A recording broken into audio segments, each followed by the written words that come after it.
Hi everybody, my name's Kelsey. I am both an artist and graphic designer, and I combine those two skills to make products like art prints, stickers, journals, glassware, tote bags, and more.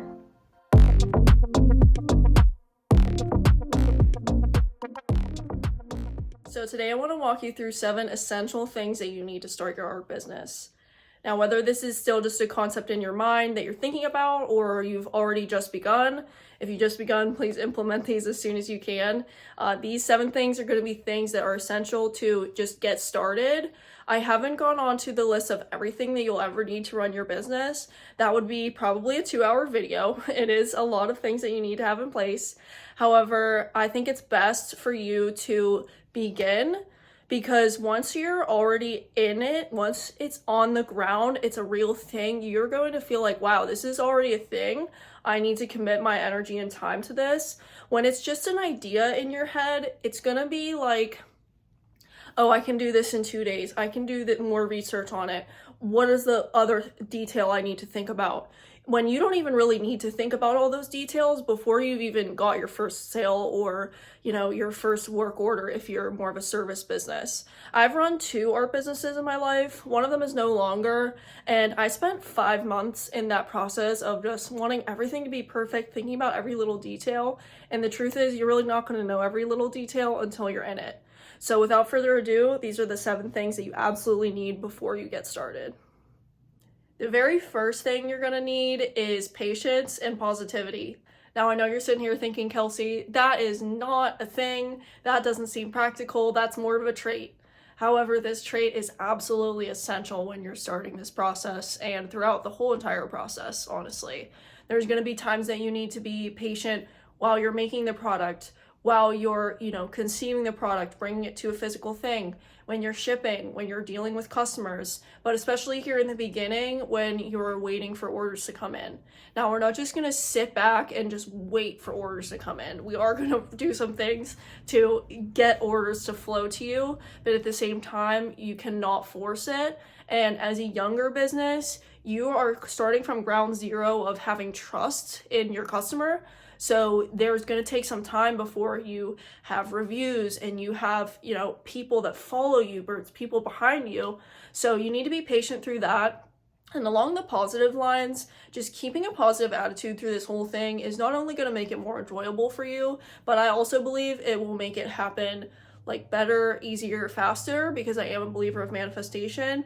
If you're not into that, give it a shot, or at least remain positive through this, because it is going to take some time and require some patience. Yeah, I just got an order. Do you know how patient I've been for these orders? My business has been up for a minute, okay? We are not sharing this video with you to be like, oh, I know everything, like I'm already super successful. No, I'm running you through the beginning of starting it, just getting it started to where it can be a physical, like, running thing. Okay, that was my 70th order that I just got, which is not like that much. So I am not trying to say that I'm super successful and we're already there, but I just was talking about positivity and manifestation, and I just got an order, so I love it. This is my reaction every time. Like, I always smile. I'm so grateful. Had to stop the video to tell you that. The second thing we need is a skill that we're actively working on. So whether we call it a skill or not yet is up to you. Maybe you're being too hard on yourself. But if we're actively working on something we're passionate about, it's going to become a skill, and eventually you might even become a master at that thing. So the key in this bullet point is that we're actively working on it. I do not know a single shop that released a product or line of products and never innovated those things, changed them, or created new products. So whenever you're picking something that you're going to sell or do a service on, you need to make sure that you are passionate enough about that thing to do it consistently, day in and day out, until you don't want to run your business anymore. And if you think that time might be soon, maybe running this business isn't for you. Point number 3 is going to seem a little bit obvious, but it is having an actual product or service to sell. So this is where our creativity comes in. This is where our passion lies, like we talked about in the last point. So what you want to do if you're running a physical product shop is have a 15 item product list. Within that product list, I want you to have 2 different types of products. So for instance, I started off my art business by selling art prints and stickers. Not only does this create a variety of item that someone might want to buy, but it also creates a variety of price point, which is very important.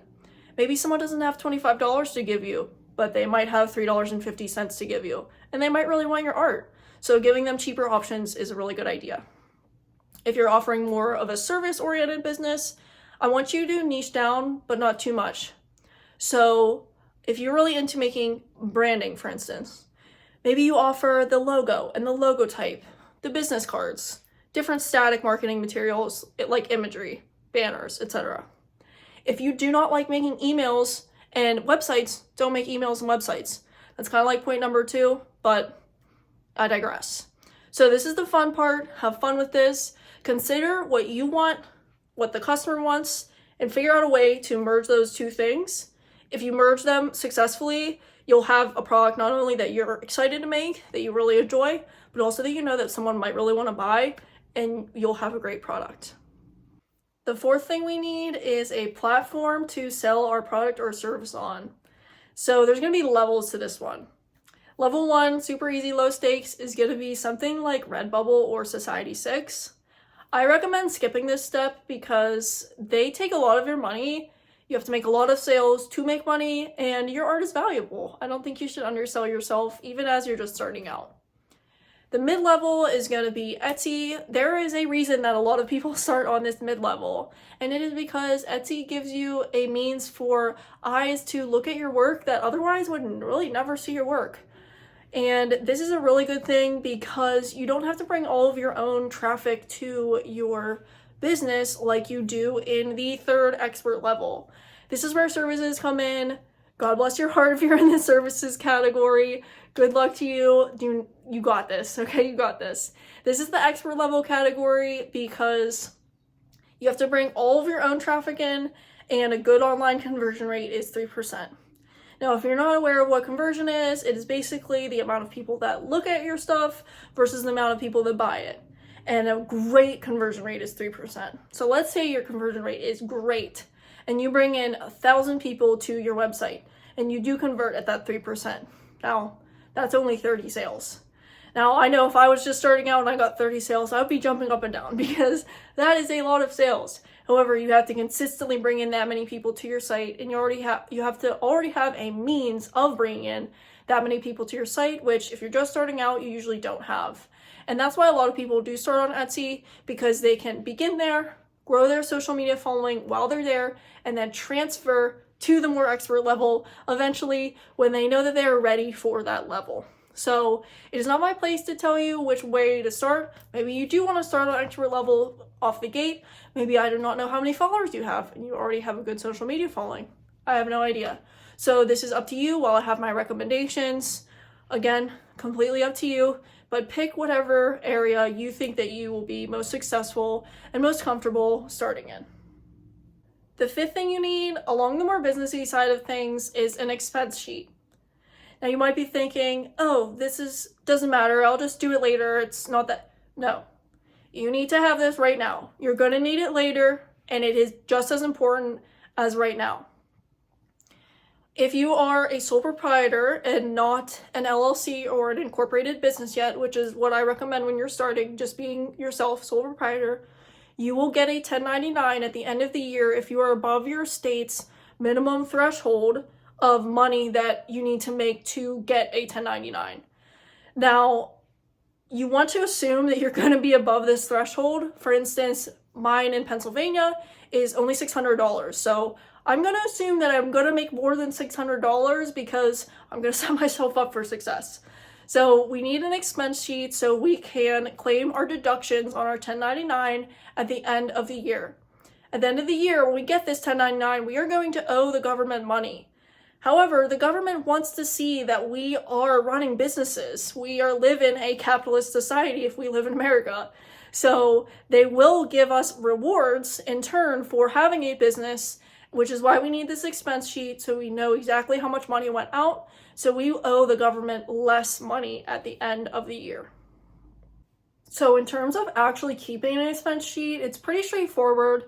All we really need is a money out category, so the amount of money that you spent on it, the item that it actually was, and the expense type.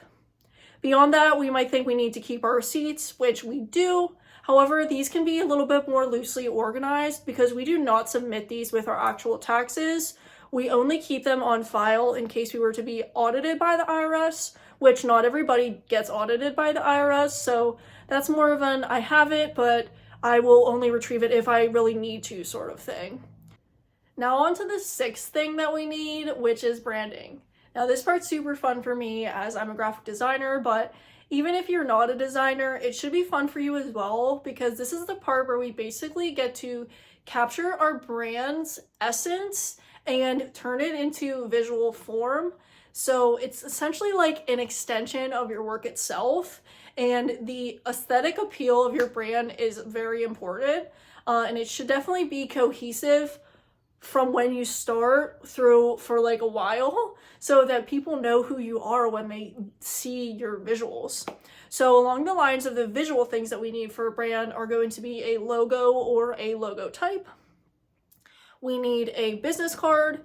Now this business card is pretty essential even as you're starting because you want people to know who you are.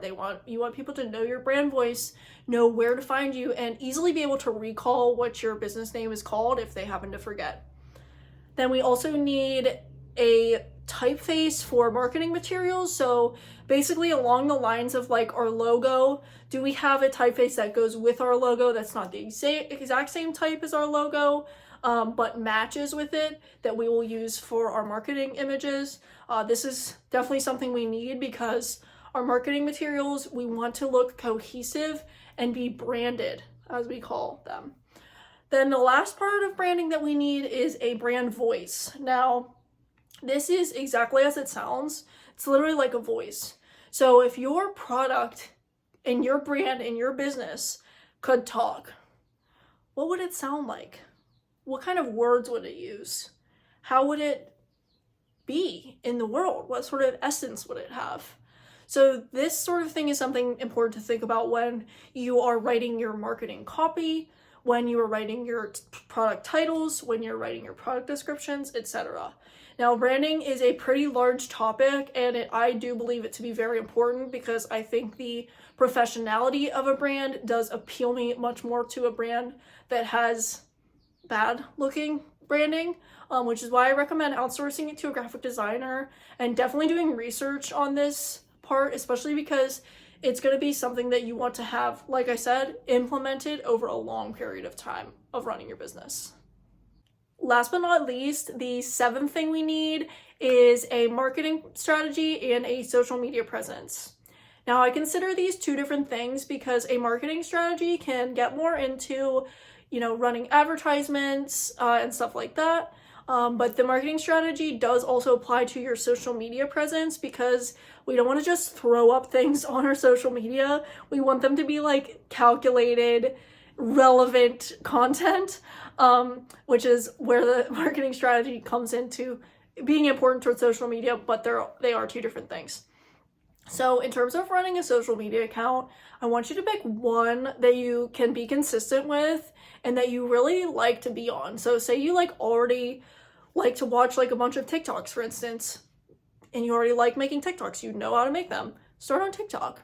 Put your stuff up on TikTok. I know for me, I started on Instagram because that's just what companies do. Every brand and company has a freaking Instagram, okay? So I started there, but I just found it really hard to be consistent with Instagram because I just don't really like it that much. I don't hate making short form content, but the type of short form content that you have to make on YouTube or on Instagram or even images, I'm just not a big fan of making reels, I guess. So I did transition to YouTube being the main thing. And I love YouTube. I watch YouTube videos every day, to be honest, or I even just listen to podcasts or whatever. So I felt I was like more in line with YouTube, and I had like more of a voice and more of a say in like what mattered, what I wanted to put up here. So I did choose YouTube. So pick one, enjoy it, and get yourself in front of the eyes of people. That's the whole point of this social media presence, is because people are not going to be able to know who you are, what you sell, anything like that if they don't even know you exist. So the more people that can look at your stuff, the better. Even if you get rejected, which is a part of running a business, you want more people to see you, because inevitably there are going to be more people that want to buy from you, more people that like you. So put yourself out there. Don't be afraid. People do want to see your face as well. If you feel comfortable enough or practice getting comfortable enough to show your face, show your face. We want to see who you are behind the art, because you're definitely special. And I love seeing people's personalities that are like so unique, and seeing their art like, and like the combination of them, and it just like makes so much sense. I really like that part of it. So put yourself out there and don't be scared. Well, I guess that wraps up the 7 essential things that you need to have in place to start your art business. Like I said in the beginning, I felt really overwhelmed by everything that I needed to have in place. So I hope this video and these 7 things help you hone in your overwhelm and just get your boots on the ground and get going. The world needs your art. You are unique. The way that you do everything is unique to you. So we want to see your art. I want to see your art. So if you already have a business, please comment it down below and let me support you. If you remember to come back to this video when you get started and drop your link, please do so. If you want to follow along with me on my journey, please subscribe below. And thank you so much for being here with me. Best of luck on your journey. I wish you the best. I'm always rooting for you, and I'll see you next time. Bye.